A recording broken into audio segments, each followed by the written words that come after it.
la situation ce soir est assez surréaliste, parce qu'on va parler d'un projet dont on n'est pas censé savoir qu'il existe. Ça, il faut le savoir, on n'est pas au courant de ce projet. Alors heureusement, parmi nous, au niveau j'ai pas parlé du collectif Stop TAFTA, pardon, excusez-moi. Le collectif Stop TAFTA, il y a attaque dedans parce que bon, on fait venir des gens d'attaque, mais c'est un ensemble d'organisations, Henri doit les mettre derrière, et sur le plan national, il y a au moins une bonne centaine, voire 150 organisations qui sont derrière ce collectif. Donc voilà, hein, j'avais oublié de le dire, c'est grave.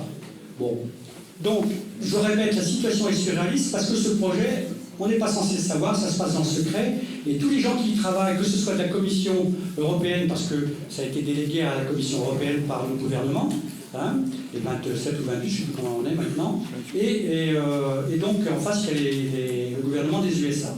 Et donc, ça c'est dans le secret, et en plus on demande aux gens qui participent à ces négociations de signer quelque chose en disant vous ne divulguerez pas les informations que vous avez, vous ne transmettrez pas les informations, même avec des risques d'aller en prison aux USA, parce qu'ils rigolent pas, c'est normal. Alors c'est une véritable entourloupe au niveau démocratique, c'est clair. En particulier, je ne sais pas si vous en souvenez, mais moi, je n'ai pas souvenir qu'aucun des candidats à la présidence, à l'élection présidentielle, n'ait parlé de ce projet. Or, c'est énorme, ce projet. Bon, je veux dire, on va y revenir tout à l'heure dessus, hein. Donc voilà. Mais bon, les fuites, il y en a pas mal, heureusement, on a des gens qui sont bien placés, hein. Bon, c'est toujours bien à voir. J'avais fait une petite astuce en disant, on a une TAFTA Harry, quelque part. Je suis content de moi, mais bon. C'est passé. Passé ? Bon. Ça, c'est fait. Bon, alors pourquoi inventer un accord de ce type, alors que déjà entre les USA et l'Union européenne, il y a déjà un trafic complètement fou. Il faut le savoir quand même. Bon, c'est pas... on a vécu avant le TAFTA, on a vécu avant les accords, etc. Et ça se passe déjà pas mal.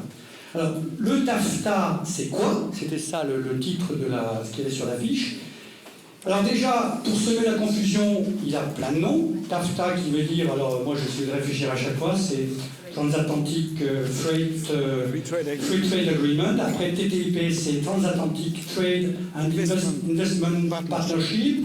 PTCI, c'est en français, alors vas-y. Alors celui-là, je ne sais pas en français. Ah bon, on va laisser pas en français. Il y a CETA, enfin le CETA c'est autre chose, il y a GMT, Grand Marché Transatlantique, etc. Mais bon, tout ça c'est pour semer la confusion. Transatlantique de commerce et d'investissement. D'accord. Voilà. En plus, quand on en parle à chacun d'entre vous, il y a ceux qui pensent que c'est un tissu, levez la main, vous allez voir, il y en a plein. Il y a ceux qui pensent que c'est un gâteau grec, etc. Mais j'ai tout entendu, et beaucoup de gens qui ne savaient pas de quoi en parler en plus, ça c'est normal. Un meuble de chez Ikea. Un meuble de chez Ikea. Bon, ce qu'il faut savoir, c'est qu'il y a toujours eu des accords hein, dans l'histoire, c'est une évidence. Mais pourquoi un accord tout d'un coup, quoi? Bon, pourquoi à chaque fois, ce sont des accords qui ont tendance à déréguler d'une manière générale et à ne pas prendre en compte les aspirations des citoyens? Ça, c'est assez étonnant. Hein. Derrière le TAFTA qu'on présente comme un accord commercial se cache en fait un véritable accord politique qui se caractérise par un transfert du pouvoir politique vers le privé. Les États et les citoyens sont mis sur la touche, on assèche les finances des États, c'est un modèle de société qu'on veut nous imposer. Si je l'ai relu, c'est parce que c'était important. Il faut bien voir que c'est autre chose qu'un petit accord commercial. C'est carrément la mise en place dans le marbre d'accords avec lesquels on ne pourra pas revenir en marche arrière. Vous voyez déjà, quand on fait des accords au niveau européen, quelle est la difficulté qu'il y a à revenir en marche arrière. Imaginez qu'on ait introduit dans la Constitution française les 3% dont on nous parlait quand on nous bassinait avec ce truc-là. Mais vous vous rendez compte ce que ce serait de revenir en marche arrière alors qu'on est à 4,7% aujourd'hui, etc. Bon, il faut voir toutes ces choses-là. Bon, bien. Alors, bien entendu, vous verrez au cours de la présentation, il y a déjà des accords de ce type-là qui se font, qui se mettent en place. C'est pas tout nouveau. Il y a eu l'Organisation mondiale du commerce qui a mis en place des tas de choses. Il y a l'accord sur les marchés publics, etc., qui se met doucement en place au niveau de tout, quoi, des communautés, etc. Mais ce qu'il faut bien voir, c'est que derrière tout ça, c'est essentiellement les multinationales qui travaillent avec des oligarques. Il se trouve que le hasard a voulu que hier soir, je ne sais pas si vous avez vu Cash Investigation. Bon, c'est dur à voir, hein. Moi je l'ai vu d'un bout à l'autre, et puis surtout la fin qui est merveilleuse, parce qu'effectivement, on se rend compte qu'on a intérêt à mourir tôt pour que les caisses de retraite soient remplies. Enfin, c'est assez monstrueux, on demande à une société de conseil de faire l'étude là-dessus. Donc vous voyez que derrière, c'est pas de la parano, c'est pas de la théorie du complot, c'est vraiment la réalité. Et s'il y a des élus qui sont par ici, ils doivent le savoir, etc., c'est qu'au niveau des... On va les appeler des oligarques, parce que c'est comme ça qu'on peut les appeler. Il se passe des choses, il y a une osmose entre les multinationales, le privé, etc., et qu'on ne sait plus très bien où on est. Enfin si, on sait bien où on est, au contraire. Et donc, quand on parle du TAFTA, USA et les États-Unis, il ne faut surtout pas dire que c'est le peuple, les Européens et le peuple des États-Unis, ça n'a rien à voir. C'est la strate d'en haut, là, quand on parle du 1%, etc., donc on sait de quoi on parle. Okay, et même quand on parle des entreprises, il ne faut pas confondre une petite PME avec une multinationale. Les multinationales sous-traitent, égorgent, enfin, bon bref, on ne veut pas continuer là-dessus. Donc, si vous avez vu hier soir, il est évidemment difficile d'imaginer que ce soit Amazon, Monsanto, Philip Morris, Veolia, etc., qui fassent Google, qui fassent nos réglementations. C'est une évidence, je ne sais pas, peut-être pas pour tout le monde, mais bon, en tout cas pour moi, je le l'ai. Bien. Et on a l'impression effectivement que dans tout ça, ce qui s'est fait en secret, mais ça va être rappelé par Guillaume, c'est qu'on met la charrue avant les bœufs. Il y a une asymétrie totale entre l'Europe et les États-Unis à plein de niveaux. Déjà, rien que quand on pense qu'il y a le dollar et l'euro, on sait très très bien que l'euro est complètement corseté par la Banque centrale, d'ailleurs qui est entre les mains d'un Américain qui est, je ne sais plus son nom, c'est Draghi maintenant, je crois. Et donc, et le dollar qui est une monnaie qui fait marcher la planche à billets quand elle le veut, etc., ils font ce qu'ils veulent, etc. Donc c'est important de le savoir. Et en plus, au niveau autant au niveau de l'État fédéral américain, ils arrivent à avoir une seule opinion, mais au niveau de l'Union européenne, attendez, vous connaissez Madame Malmö, vous la connaissez, vous connaissez De Gucht, ou je ne sais plus comment il s'appelle, bon je m'en souviens même plus, vous voyez. Donc on ne sait pas très bien qui nous représente. Alors, pourtant, maintenant, des voix s'élèvent, et il n'y a pas que des gauchistes qui s'élèvent contre ça, parce que là, j'ai une liste de gens, vous allez voir, si je vous parle de Michel Rocard, ça n'a jamais été un gauchiste, Xavier Bertrand aussi, vous avez Larotoro, vous avez Filoche, bon lui, on peut peut-être dire que c'est un gauchiste. Bon, mais voilà, donc vous avez plein de monde comme ça, c'est pas vraiment, ça montre bien qu'il y a un problème majeur qui se pose. Alors, comme j'avais plein de choses à dire, mais je vais m'arrêter, parce que sinon, je vais m'arrêter. Et là, on va donner la parole aux conférenciers.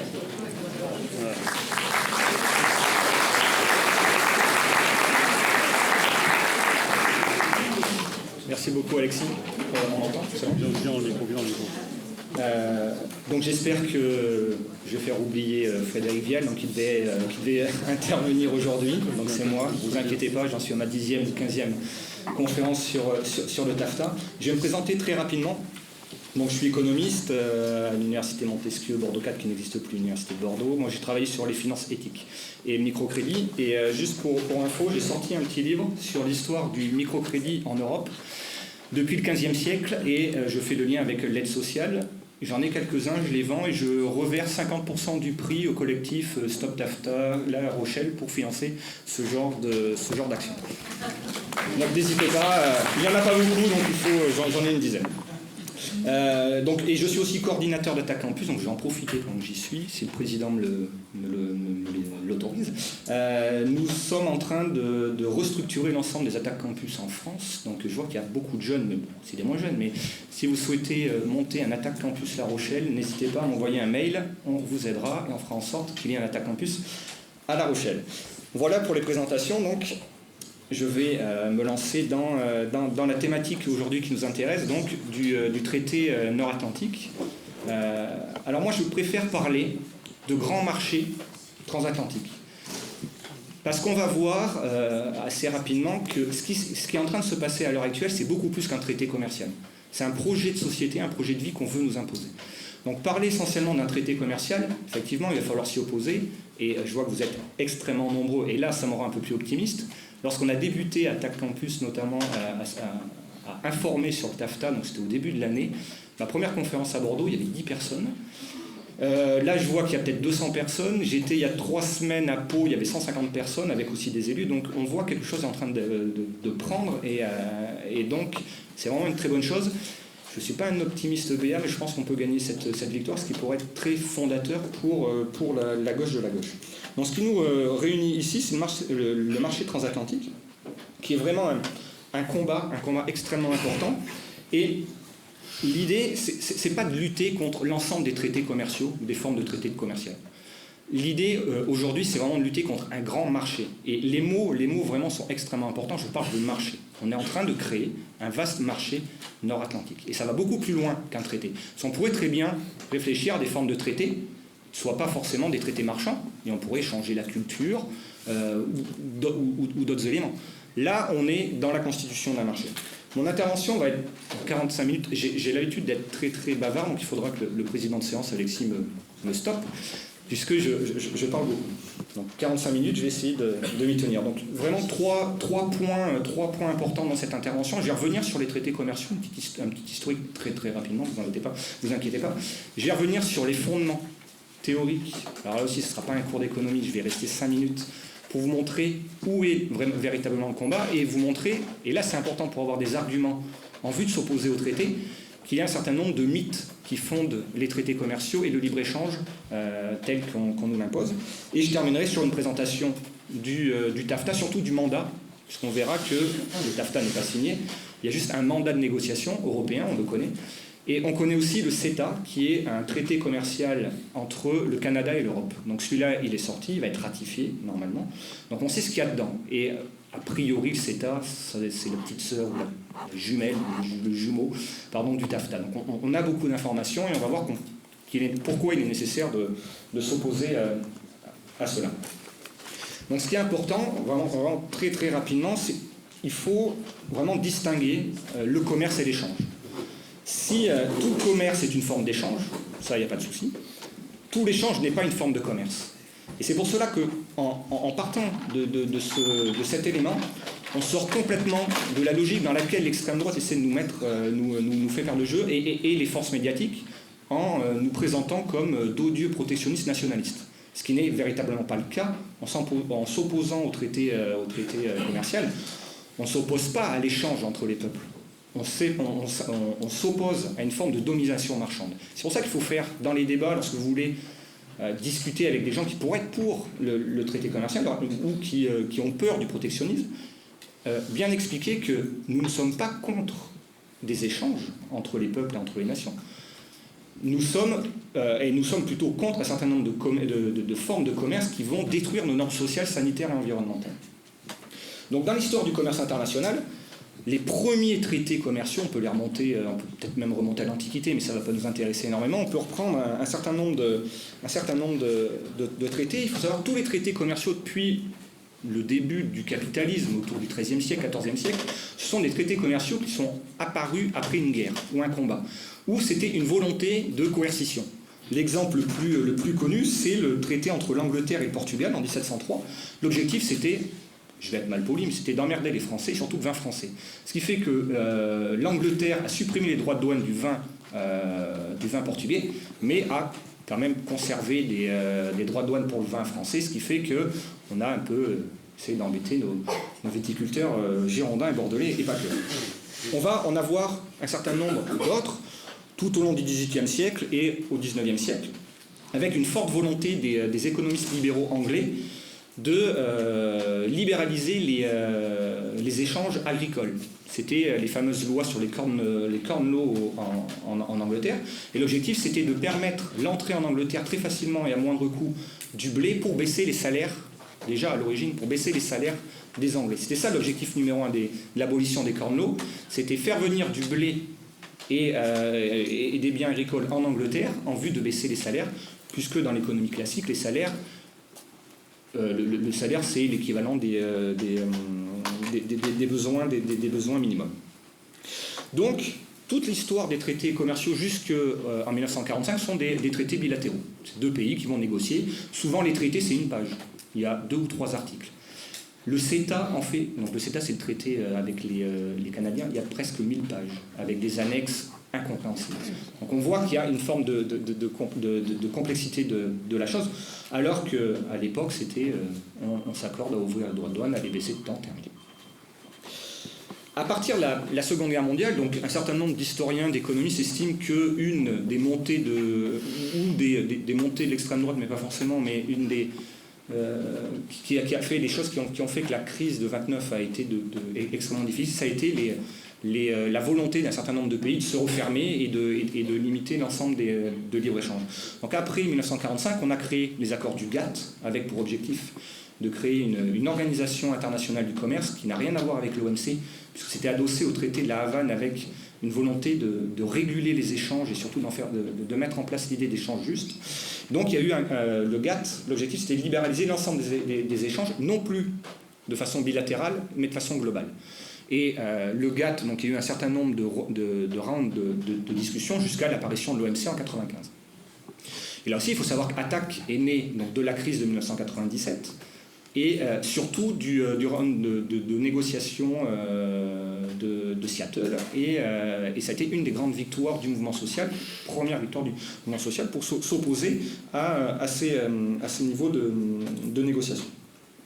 Mais très vite on s'est aperçu au niveau de l'OMC qu'il y avait de grandes difficultés de mettre d'accord 180 pays.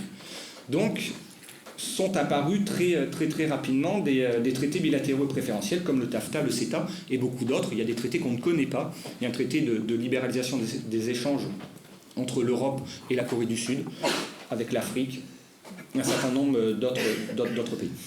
Et tous ces éléments de traités commerciaux bilatéraux et ce qu'on essaie de nous imposer à l'heure actuelle est vraiment dans la droite ligne de ce qu'on appelle l'ordolibéralisme. Qu'est-ce que l'ordolibéralisme ? Alors je ne vais pas y rester très longtemps là-dessus. C'est l'idée que l'économie et les sociétés sont régies par des règles intangibles, et on part du principe qu'il y a une neutralité de l'économie. Et il faut que l'ensemble des agents et des citoyens respectent un certain nombre de règles. C'est toutes les règles du traité de stabilisation des finances publiques. C'est une école allemande. Donc il y a des règles et l'économie est présupposée complètement neutre, mais il faut respecter les règles pour qu'on puisse aller vers un état de prospérité. Et on verra que dans le TAFTA, on met un certain nombre de règles, et dont l'élément qui fait le plus peur du tribunal arbitral, où il y a un certain nombre de règles que chaque État devra respecter. Donc, parce que souvent lorsqu'on intervient, on fait un certain nombre de conférences, on nous dit, mais voilà, vous nous dites qu'il y a des traités commerciaux, il y a de libre-échange, mais on sait qu'il y a des impacts négatifs, mais d'où sortent en fait ces idées ? Est-ce qu'il y a des fondements ? Est-ce qu'il y a des gens qui ont réfléchi à tout ça ? Et effectivement, sur le traité de libre-échange, mais surtout sur l'imposition de grands marchés et du grand marché nord-atlantique, il y a un certain nombre de fondements qui créent des sociétés. C'est bien ce que j'ai mis, la conclusion du diaporama, c'est tous les choix économiques sont toujours des choix de société.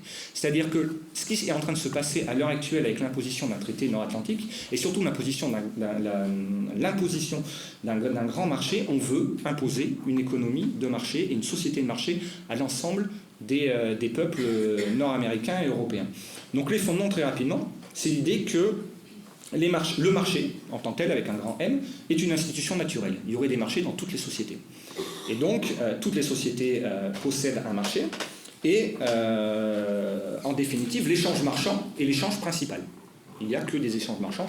Là, un économiste libéral ne comprendrait pas que je vienne gratuitement vous faire une présentation ici, puisque normalement je dois avoir un échange marchand, donc j'aurais dû demander à Alexis, aux copains de Stop TAFTA, de me financer, puisque normalement je suis un agent rationnel, et je ne vais pas me déplacer de Bordeaux, prendre le train, 2h30, on peut vous imaginer, pour venir faire une conférence non payée. Donc l'idée, lorsqu'on veut imposer, qu'on parle du principe que le marché est une institution naturelle, l'ensemble de nos comportements sont guidés par la recherche de notre propre intérêt et d'un intérêt surtout marchand.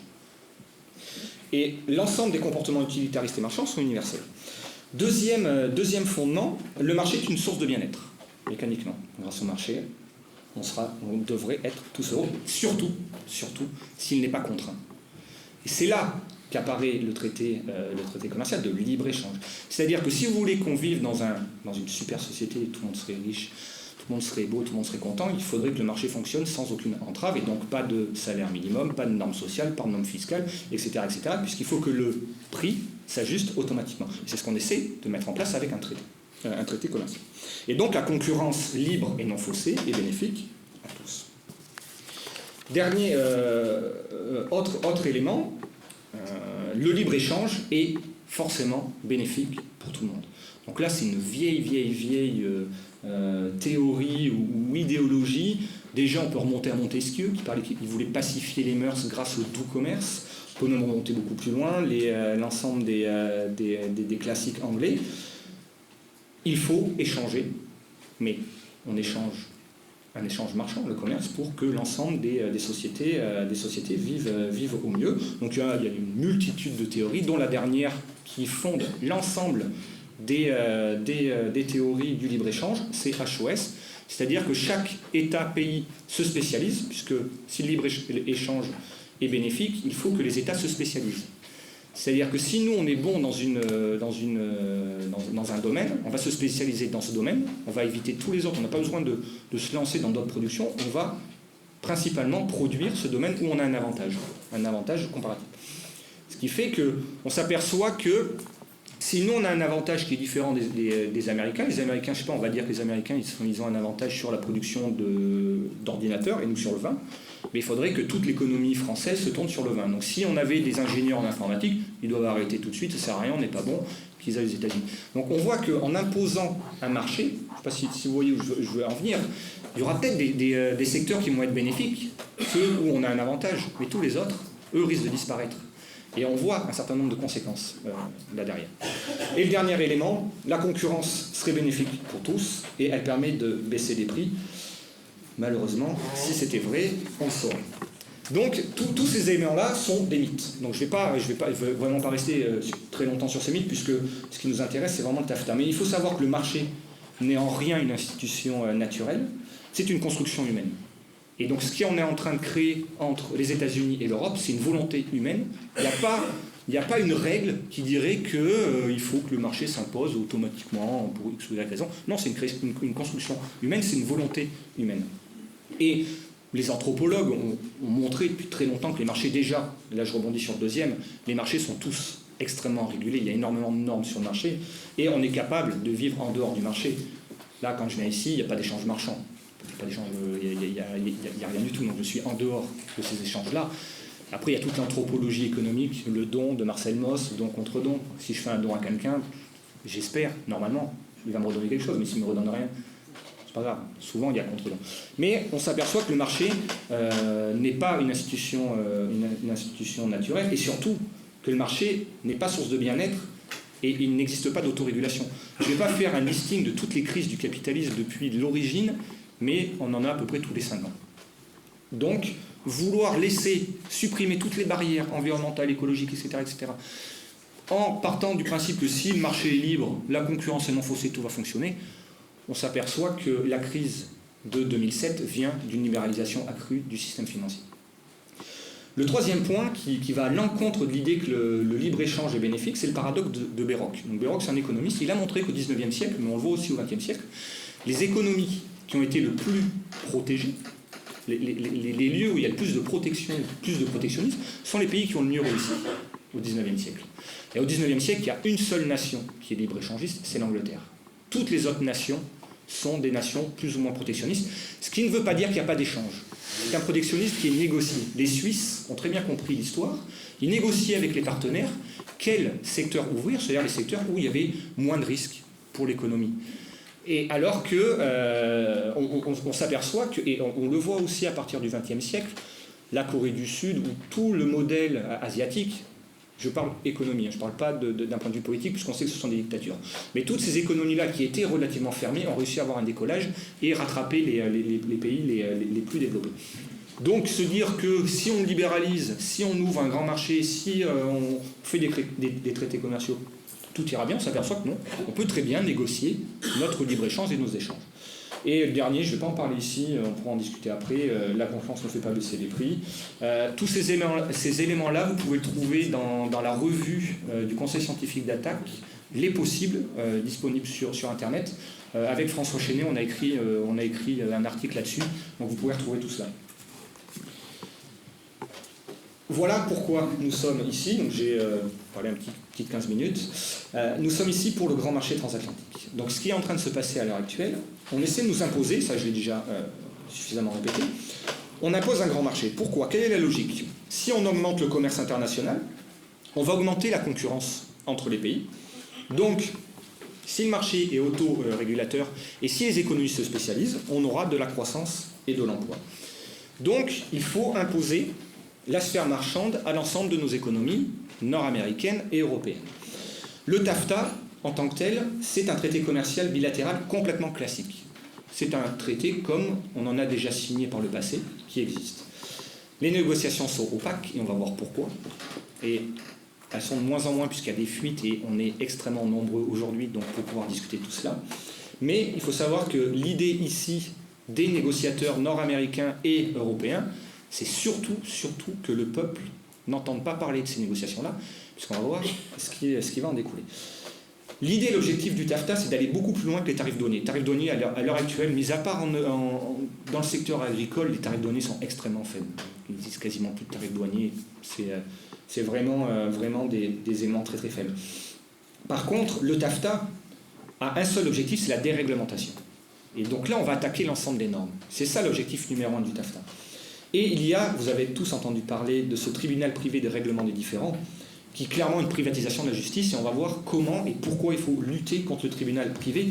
Mais à la rigueur, le tribunal privé, même si c'est quelque chose d'extrêmement inquiétant pour notre démocratie, il y a d'autres éléments qui découlent du tribunal qui sont bien pires que cela.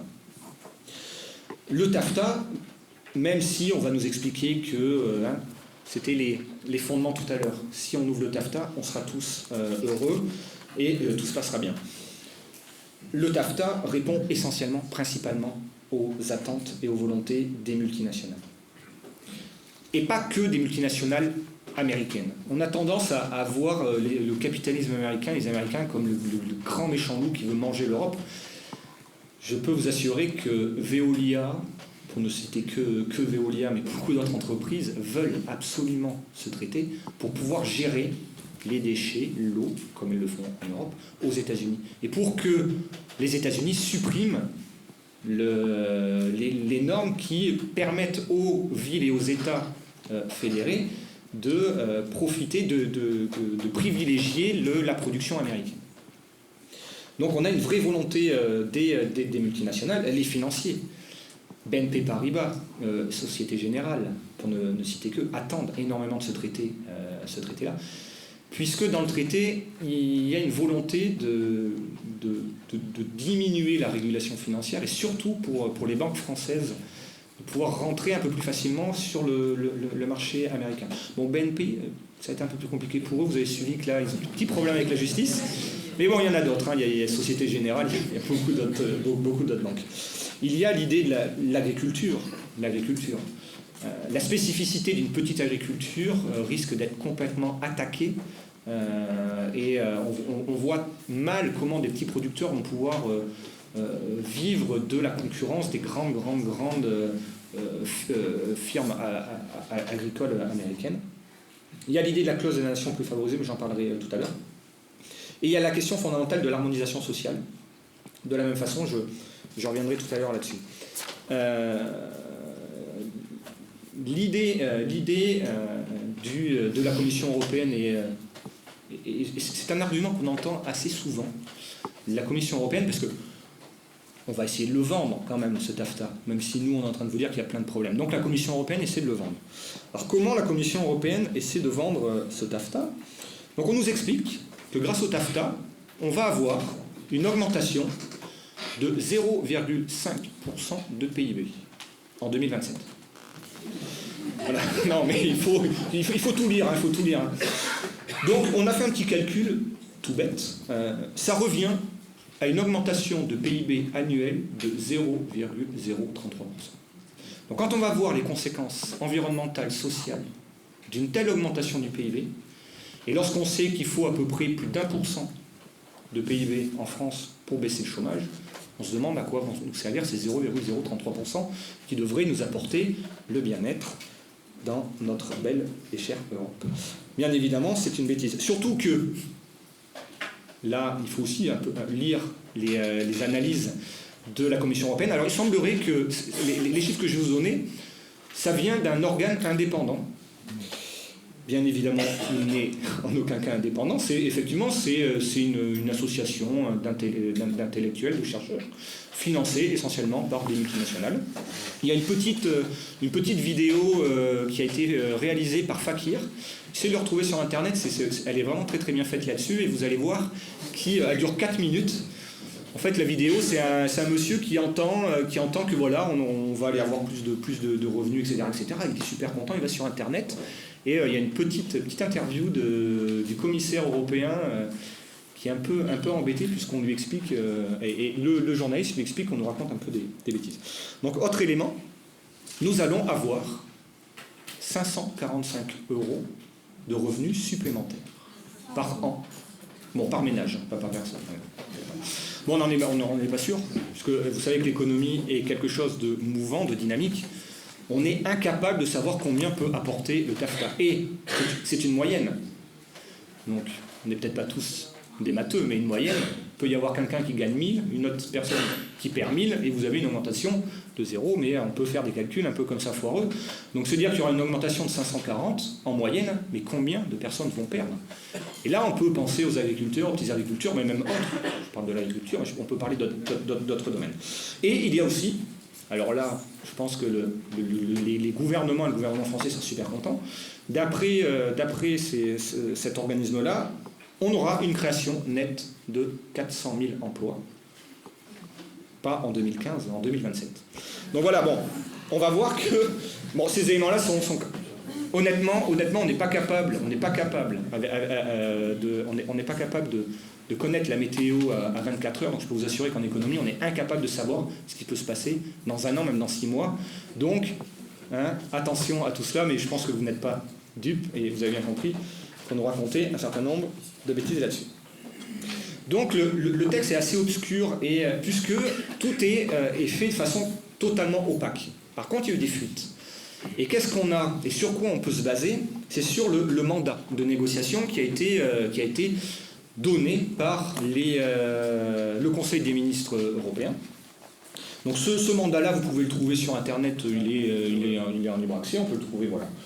Il est disponible, mais En anglais. il est en français, on peut le trouver en français. En français. Voilà, il est traduit en français, mais le problème du français, excusez-moi, c'est pas ce que je voulais dire, c'est que l'anglais a aussi, la langue anglaise, oui, a aussi quelques subtilités. Et une des subtilités, c'est, vous voyez, j'ai parlé du mandat qui prévoit un respect des normes sociales et environnementales, et je l'ai mis en gras, en gros. C'est le seul passage qui est rédigé en anglais au conditionnel. Et oui, donc ça veut dire beaucoup de choses, alors que toutes les autres parties et articles du TAFTA, enfin du mandat, c'est à l'indicatif. Il faudra faire ça, il faudra faire ça. Mais il faudrait, c'est vrai, pourquoi pas éventuellement, bon ça c'est moi qui le rajoute, mais il faudrait respecter un certain nombre de règles environnementales, sociales, etc. Donc il y a un préambule qui est magnifique, hein, un très beau préambule. On sait que, et le mouvement social le demande, mais le préambule n'a aucune valeur contraignante. Donc on peut dire ce qu'on veut dans un préambule, dans un traité commercial, c'est très beau. Je ne sais pas si vous vous souvenez, lors du combat du traité constitutionnel européen, il y avait un magnifique préambule, mais il fallait voir ce qu'il y avait après. Donc le préambule, c'est très bien, on fait une page très sympathique, mais il n'y a aucun caractère contraignant. Il faut faire attention, parce que si vous lisez le mandat, vous allez voir l'article 8, qui est vraiment magnifique, mais a priori, si cet article 8 est, parce que ce qui n'est pas sûr, c'est un mandat. Un mandat, c'est-à-dire qu'on a donné aux négociateurs une liste de choses à réaliser. Mais, comme toute négociation, nous, on a un mandat européen, mais les Américains ont un mandat. Donc, on va trouver un équilibre entre les deux mandats. Donc, on trouve dans le mandat, donc il y a un certain nombre de respects de normes sociales et environnementales. On les retrouve dans tous les traités commerciaux qui ne sont jamais appliqués. Et, alors, je ne sais pas si vous avez entendu, c'est une nouvelle, je l'ai lu ce matin. L'Union européenne a autorisé l'importation du pétrole issu de sable bitumeux au Canada. Chose qui était complètement... Et alors que le CETA va être ratifié. CETA, traité commercial avec le Canada. L'Europe interdisait l'importation de ce type de pétrole qui est extrêmement destructeur pour l'environnement. Je ne sais pas si vous avez vu, vous pouvez voir des images de ce qui se passe en Alberta au Canada, c'est des choses assez horribles. Et donc, on a autorisé l'importation de ce type de pétrole-là, alors que dans le CETA, il y a une belle clause qui explique qu'il faut respecter les normes environnementales. Le mandat renvoie au respect d'un certain nombre de traités aussi, de conventions d'institutions internationales, comme l'Organisation internationale du travail. Par contre, on peut se poser une question. Les États-Unis n'ont pas ratifié Kyoto. Donc, si on nous dit dans le traité, il faut qu'on respecte les normes de Kyoto, ou on prendra des productions, et les États-Unis n'ont pas ratifié. Idem pour des conventions de l'Organisation internationale du travail. Les États-Unis n'ont pas ratifié la convention sur les discriminations au travail, notamment. Donc, on ne pourrait pas, dans le coup, interdire des productions américaines où il y a ségrégation raciale, puisque les Américains n'ont pas ratifié cette convention-là. Qu'est-ce qu'il y a dans le mandat? Je crois que c'est l'article, alors je ne l'ai plus en tête, c'est l'article 3, ou non, c'est dans les objectifs. L'objectif est clair, vous voyez, le mandat prévoit la libéralisation réciproque du commerce des biens et services, ainsi que des règles, c'est ça qui est important, puisque la libéralisation, les droits de douane sont très faibles. Donc règles, questions liées au commerce, au niveau d'ambition, et l'objectif c'est d'aller beaucoup plus loin que ce qu'a fait l'OMC. Et il y a 3 éléments principaux. L'accès au marché, donc permettre à l'ensemble des entreprises américaines et françaises d'intégrer et d'entrer sur les marchés. Il y a une question des réglementations et des barrières non tarifaires. Et c'est là que le bas blesse. Toujours dans le mandat de négociation, il y a une vraie volonté, c'est l'article 25 du mandat, qui met en péril clairement le principe de précaution et des règles phytosanitaires. Il faudra, pour interdire une production, qu'il y ait un fondement scientifique. Donc, on voit ce qui se passe au niveau des OGM. Par contre, ce serait malhonnête de ma part de ne pas dire qu'il y a quand même un passage qui explique que si jamais il y a un problème au niveau de la santé, on peut éventuellement l'interdire, mais il y a quand même indiqué pas trop longtemps. Et surtout, on n'a pas les mêmes formes de certification entre l'Europe et les États-Unis.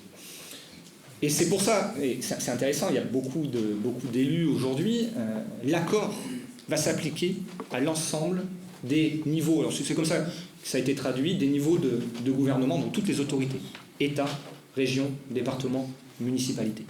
Et on va voir le problème au niveau des marchés publics, en quoi il y a un certain nombre de difficultés. Et donc il y a tout un passage sur les marchés publics. C'est ça qui va sûrement nous intéresser, vous intéresser notamment. Il y a une vraie perte de souveraineté et de choix de l'ensemble de nos collectivités territoriales, mais aussi des États, puisque les marchés publics vont rentrer. Bon, il y avait déjà des négociations des traités. Mais il ne sera plus possible, dans des appels d'offres ou des marchés publics, d'imposer une préférence locale, si on veut faire du circuit court. Pourquoi pas imposer du bio? Ce ne sera pas possible. Et donc il faudra permettre aux multinationales, puisque ça ne sera pas une PME, si ça existe aux États-Unis, qui viendra postuler ou jouer sur les appels d'offres, mais il faudra, dans l'appel d'offres des marchés publics, l'ouvrir aux multinationales et aux Américains. On n'aura pas le droit, c'est la clause nationale, on n'aura pas le droit de donner des avantages à une entreprise, une PME, locale ou nationale. Si on donne un avantage à une entreprise locale, on est obligé de donner le même avantage à une entreprise nord-américaine. Donc, dans toute la logique de la transition écologique, les circuits courts, la relocalisation des productions, on est complètement dans une impasse si ce traité s'impose, puisqu'on doit garantir le même droit à toutes les entreprises, et l'ensemble des entreprises auront le droit de participer aux appels d'offres. Et on voit qu'il y a une attaque de l'American Buy Act, notamment. Autre élément fondamental, c'est la protection des investisseurs et des investissements. On a eu une victoire. Alors les plus anciens, moi j'étais jeune, mais les plus anciens doivent sûrement s'en souvenir de l'accord multilatéral sur l'investissement, qui était un ami qui ne voulait pas de bien du tout. Excusez-moi pour ce petit jeu de mots un peu mauvais. Mais en 97, donc volonté de protéger les investisseurs avec un tribunal arbitral. Cet accord n'a pas été mis en place parce que le gouvernement Jospin à l'époque est sorti des négociations, ce qui fait que ça a fait capoter le traité donc AMI, puisque à l'origine c'était une négociation entre États. Dès lors qu'un État partait ou sortait de la négociation, l'AMI multilatéral perdait complètement son sens, puisque la France est le premier pays importateur d'IDE, d'investissement direct à l'étranger, malgré tout ce qu'on vient de dire. Donc si la France sort complètement d'un accord multilatéral d'investissement, alors que c'est nous qui recevons plus d'investissements, bon, on s'aperçoit. Et pourquoi la France est sortie? C'est notamment grâce au mouvement social et à la pression mise en place à l'heure actuelle. Alors si la France ne peut pas à l'heure actuelle sortir de la négociation du TAFTA puisque c'est un mandat européen. Mais la France peut appeler à changer ces éléments. Donc qu'est-ce qu'on a dans le mandat? Sur la protection des investissements, il faut offrir un accès libre à l'ensemble des marchés. Le traitement national, c'est ce que je vous ai dit tout à l'heure. On offre le même traitement aux entreprises étrangères et françaises. Le traitement de la nation plus favorisé. Si j'ai donné un avantage aux entreprises espagnoles, l'ensemble des entreprises nord-américaines et européennes doivent bénéficier de cet avantage-là. Il y a un certain nombre de protections sur les investissements et surtout pour protéger les investisseurs et lutter contre tous les obstacles au commerce. Les 2 points principaux. Il y en aurait beaucoup d'autres, mais si on doit trouver 2 éléments fondamentaux, c'est le tribunal arbitral. Qu'est-ce que l'exemple, l'argument le plus simple pour lutter contre cela, c'est l'affaire Tapie, tribunal arbitral. Vous avez vu ce qui s'est passé. Conflit d'intérêts. Les avocats attendent ça avec impatience, puisqu'ils vont gagner énormément d'argent. Donc le tribunal arbitral va permettre à un investisseur de porter plainte contre une décision publique. Et là, ce n'est pas de la science-fiction, c'est arrivé déjà dans l'histoire. 3 cas, je comptais en parler tout de suite, mais on va en parler maintenant. 3 cas. L'Allemagne. L'Allemagne, à la suite d'un accord avec les pays scandinaves, a décidé, à la suite de Fukushima, oui c'est ça, pardon, de sortir du nucléaire. Sauf qu'une entreprise suédoise, j'ai perdu le nom, ça va me revenir, Ventalen, enfin, on va le retrouver, avait investi presque 2 milliards d'euros en Allemagne dans des entreprises, voilà, c'est Vattenfall. Donc, avait investi en Allemagne dans le nucléaire. L'Allemagne a décidé de sortir du nucléaire. Cette entreprise a attaqué l'Allemagne devant un tribunal arbitral. C'est en cours. Mais il me semble, j'ai les chiffres, l'entreprise suédoise réclame 3,7 milliards d'euros de compensation. Mais il y en a beaucoup d'autres. Il y a l'exemple Veolia. Veolia a attaqué l'Égypte il y a 2 ans, en 2012, il me semble, je ne vais pas dire de bêtises, parce que l'Égypte avait décidé d'augmenter ou de créer un salaire minimum. Et donc, ça allait contre les intérêts de Veolia, puisque quand Veolia a fait des investissements en Égypte, il n'y avait pas de salaire minimum ou pas à ce niveau-là. Donc, par des traités de libre-échange commerciaux, l'Égypte a été attaquée. Je ne peux pas par contre vous dire quelle était la décision. Mais il y a aussi, bon, il y a plein d'autres exemples. Il y a un exemple au niveau mexicain. Le Mexique s'est fait attaquer aussi. Et le Canada. Le Canada s'est fait attaquer aussi à la suite de ça. Et le Mexique, c'était pour les... Et le Mexique, c'était sur la fermeture d'une décharge qui était polluante. Et donc une entreprise américaine a attaqué le Mexique, puisque c'était une entreprise américaine qui gérait cela. Et voilà en quoi, et ce qui va arriver si le tribunal arbitral est en place, surtout que dans le mandat, ce tribunal arbitral, donc je l'ai noté, les entreprises, les investisseurs vont pouvoir attaquer pour toutes les mesures qui seraient arbitraires, inéquitables, disproportionnées. Ça veut tout dire et rien du tout. C'est extrêmement flou. Donc je vais utiliser, je crois que c'est Martine Aubry qui a dit ça, quand c'est flou, il y a un loup. Je crois que c'est ça qu'elle avait dit. Donc quand c'est flou, il y a un loup, et là il y a un loup à traquer, vraiment à traquer. Et aussi, c'est ça qui peut être extrêmement important si on se bat pour notre type de politique, toute forme d'expropriation directe ou indirecte. Oublier complètement une forme de socialisation des moyens de production. Oublier complètement une nationalisation des banques en vue d'une transition énergétique et environnementale. Dès lors qu'on va attaquer les bénéfices escomptés de l'investissement. Donc on voit que les motifs sont complètement flous. Alors les arbitres, donc dans le CETA, il y aurait 3 arbitres, ils seront nommés. Seuls les investisseurs ont le droit d'attaquer un État. Ah oui, tant qu'à faire.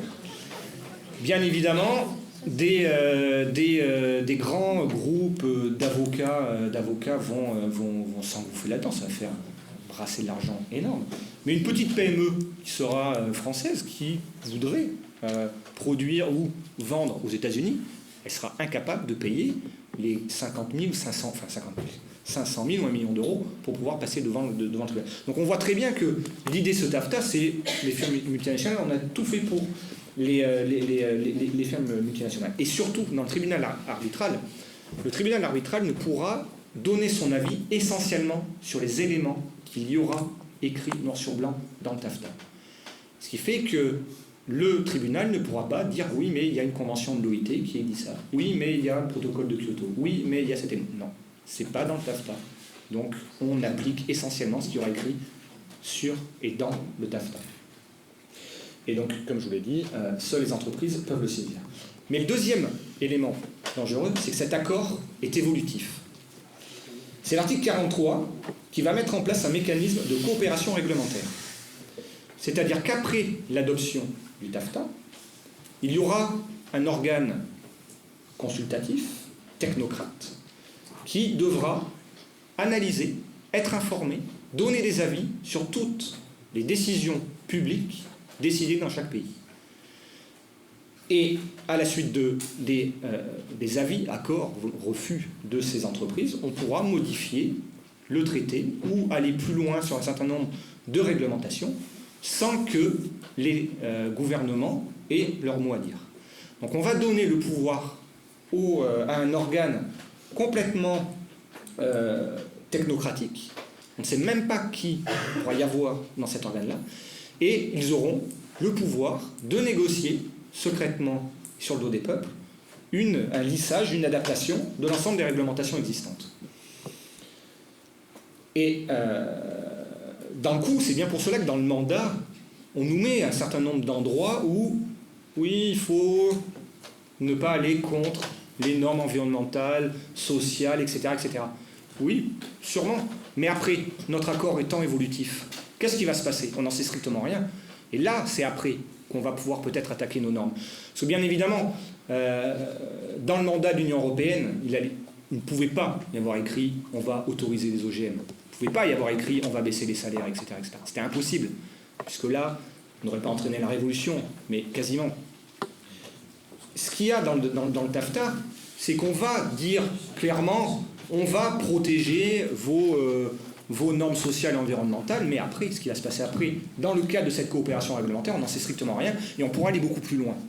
Et ce qui va se passer si les États-Unis, je prends l'exemple des États-Unis, un secteur a un avantage par rapport à l'Union européenne, vous voyez déjà à 10 km venir le MEDEF et les syndicats patronaux, oui, mais aux États-Unis, il y a un avantage, pas de SMIC aux États-Unis, il faut qu'on supprime, parce que vous savez, hein, on n'est vraiment pas compétitif. On n'est vraiment pas compétitif. C'est vraiment embêtant le coût du travail en France. Hein. Donc, s'il vous plaît, il faudrait revoir la protection sociale. Ça coûte cher, c'est une sacrée entreprise. Vous nous avez offert 40 milliards, on a distribué, on est le champion du monde de la distribution de dividendes. Mais bon, non, vous savez, on aura des problèmes. Donc voilà ce qui va se passer. Clairement, ça va être du chantage à l'emploi, etc. Donc bien évidemment que dans le TAFTA, on n'aura pas, il faudra baisser les salaires, mais c'est un rapport de force qui est en train de se créer à l'heure actuelle. Alors, comme je vous ai dit, on ne connaît pas à l'heure actuelle le TAFTA, puisqu'on est en train de le négocier depuis à peu près 1 an. Par contre, on connaît le CETA. C'est le traité commercial entre le Canada et l'Union européenne. Il va être ratifié, ou il est en passe d'être ratifié. Donc là, il faut vraiment jouer sur le CETA. Qu'est-ce qui se passe dans le CETA? On a un rapport d'étape qui explique qu'on a mis en place une forme de protection des investisseurs qui ressemble à tout ce que je vous ai dit tout à l'heure. On a l'accord vivant, donc là c'est effectif, hein, ces accords mutuels, ça s'appelle un forum de coopération, donc, qui est mis en place, et maintenant vous comprenez l'histoire de mon pétrole polluant au Canada, qui en a pas, il n'est pas ratifié, mais c'est aussi des gages. Regardez, on est en train de faire un certain nombre d'éléments. Donc ces forums de coopération réglementaire existent déjà. On a dans le volet protection de l'investissement, exactement comme ce qu'il va y avoir dans le TAFTA, le traitement identique des entreprises, une libéralisation des investissements, une augmentation normalement des flux financiers entre le Canada et l'Union européenne. Et il y a dans le CETA une interdiction formelle, donc l'accord prévoit une interdiction de toute forme de restriction à l'usage des terres et protection de l'environnement. C'est dans le rapport d'État du CETA. Donc on voit jusqu'où on peut aller. Et il y avait un beau préambule en expliquant qu'on n'attaquera pas les normes sociales environnementales. Donc l'accord interdit toute mesure qui restreint l'usage des terres et la protection de l'environnement. Je pense que vous voyez tout de suite quel domaine on peut penser. Gaz de schiste, clairement. On ne pourra pas interdire, normalement. Il y en a plein. Il y a l'interdiction de tout quota et de l'interdiction de tout quota ou volonté de privilégier une production locale. C'est dans le CETA, qui sera aussi dans le TAFTA. Donc là, on peut rebondir sur les collectivités territoriales qui auraient une volonté de développement local et de production locale. Il y a un certain nombre de protections de l'investisseur, avec un article qui explique qu'il y aura la possibilité pour un investisseur d'attaquer, dans certaines circonstances, toutes les mesures manifestement... Une société, une construction, donc on est concernés, nous les citoyens. Même ceux qui se posent des questions, qui peuvent considérer qu'on n'est pas complètement, qu'on n'a peut-être pas tort. Du coup, on peut avoir tort, y compris qu'on peut grossir le danger, inventer, que sais-je. Mais au moins, même ceux qui ne sont pas d'accord avec nous, qui nous disent ce qu'il y a dedans, qui nous rassurent. Donc on veut savoir. Mais le mandat, je finis avec ça, madame, je ne donne pas parole, mais le mandat qui a été donné aux négociateurs de l'Union européenne, de la Commission européenne, il est clair. Au fur et à mesure où vous envoyez des articles, qui en donné quelques-uns, on a ici le document, en anglais et en français maintenant, qui montre très précisément ce qu'on dit, on n'invente pas, c'est des conditions sur temps. Donc il faut qu'on nous dise si les conséquences qu'on mesure comme étant graves sont réellement fondées. Mais pour ça, il faut qu'il y ait des faits, il faut qu'il y ait information. On n'en parle pas dans les médias, la télévision, la radio, donc faisons monter le débat. Faisons monter le débat avec nos organisations, avec nos associations, avec nous autour de nous. On est pris, y compris parce qu'il y a des débats dans les communes de l'agglomération, avec les maires et les conseils municipaux, mais il faut développer l'action. Alors, puisqu'il y en a qui s'en vont, avant de donner la parole, je veux simplement vous rappeler qu'on a trois choses qui nous... Je donne la parole après. Attends. Oui, mais c'est parce qu'il y a des gens qui s'en vont. On vous donne rendez-vous samedi à partir de 14h30 devant l'Office du tourisme à La Rochelle, place de la Motte Rouge. Alors, on y va officiellement en vélo, mais si avec la vie à pied, c'est pas gênant. On ira à pied, à vélo, voire à cheval. Parce que à cheval, c'est pas un problème. On veut alerter avec un tract, alerter les citoyens de la ville et de l'agglomération. Deuxième élément, on vous invite à laisser, c'était tout à l'heure, votre adresse si vous voulez participer à l'information, voire participer aux réunions du collectif qui sont ouvertes à tous ceux qui le veulent. Hein. Ce collectif va se réunir bientôt. Et puis troisième élément, eh bien, il va y avoir à la sortie un foulard pour collecter de l'argent, parce que la venue de notre ami, il faut quand même payer son voyage, même s'il ne demande rien en termes de cachet.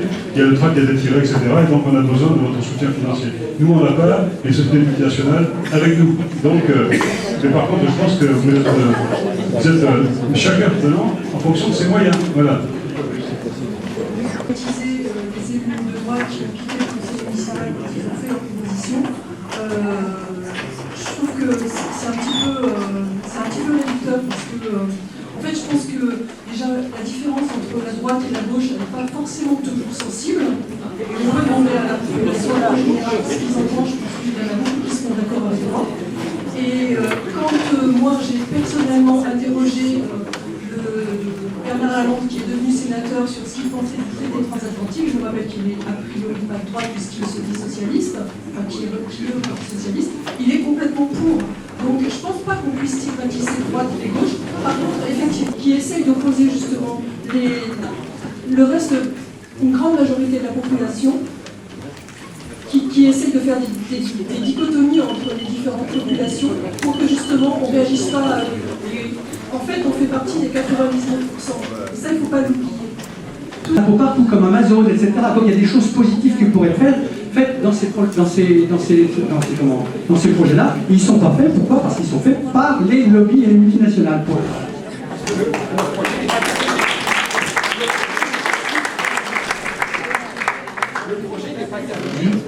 Si vous permettez juste un mot simplement pour recommander un ouvrage.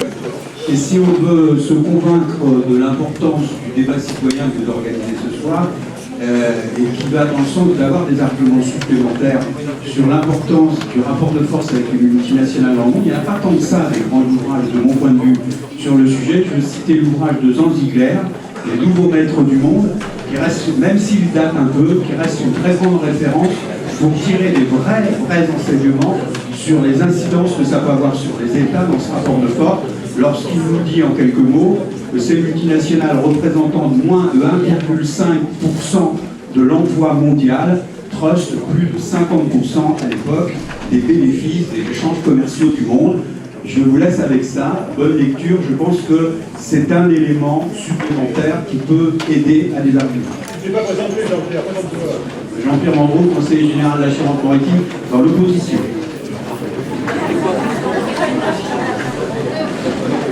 Bonsoir. Je voudrais juste faire une toute petite remarque. C'est que si on évitait d'envoyer des majorités de droite vendant le libéralisme à Bruxelles, ça changerait peut-être la donne. Il ne faut pas oublier ça quand même.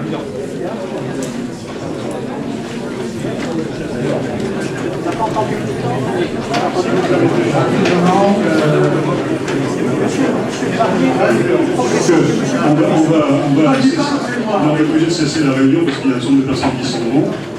On doit aussi rendre l'amphi et remercier encore de Pierre-Claude Manchois qu'il faut qu'on arrête. Sérieusement, il faut qu'on arrête. Voilà. Alors, ce qu'on voulait vous dire simplement, c'est d'abord qu'on était très heureux qu'il se soit autant de monde. J'espère que vous avez tiré profit de l'intervention de notre ami Guillaume et du débat qui a eu lieu. Nous espérons qu'effectivement, merci pour vous.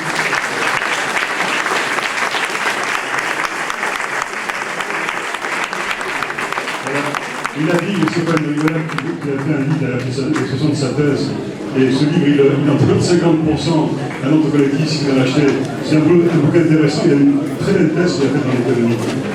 Par ailleurs, donc on vous donne rendez-vous samedi à 14h30 devant le pupitre avec votre vélo, votre cheval ou à pied. On aura un tract et puis il y a aussi l'information. Alors, on est à disposition des élus des conseils municipaux pour en rediscuter. Donnez vos adresses. Il y a de l'argent si vous voulez bien le verser. Et puis la parole à une amie de la région de Rochefort. Bonsoir, Florent Jadot. Je suis également élue à tous les Charentes. Je tiens à préciser. Je suis élue du Front de Gauche. Je suis adhérente PCF. Voilà. Et à ce titre-là, je tiens à vous annoncer une autre initiative Stop TAFTA qui aura lieu sur le département, qui est à l'initiative donc du réseau Saint-Angers Stop TAFTA et Attaque, et qui a donc sollicité Place Autonacqua, que je ne présente plus pour tous les militants du Front de Gauche, pour accueillir Raoul Marc Génard jeudi 23 octobre à 20h30 au centre Richard, à l'auditorium situé au 2e étage, avenue Charles de Gaulle, à Tenay-Charente.